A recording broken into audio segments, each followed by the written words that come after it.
Isa na naman pong magandang araw sa inyong lahat mga boss, at tarapot samahan nyo naman ako dito at mayroon naman akong pasilip sa inyong panibagaw natin short video. At dito po mayroon akong ginawang Hyundai Tucson na 2022 model at ang concern nito ay engine light on.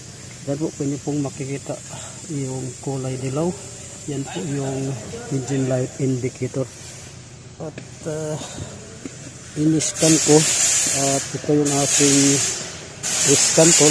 Ayan, mayroon po tayong nakuhang dalawang diagnostic trouble code sa engine control module. At ayan, mayroong misfiring yung cylinder number 1 at yung fuel control.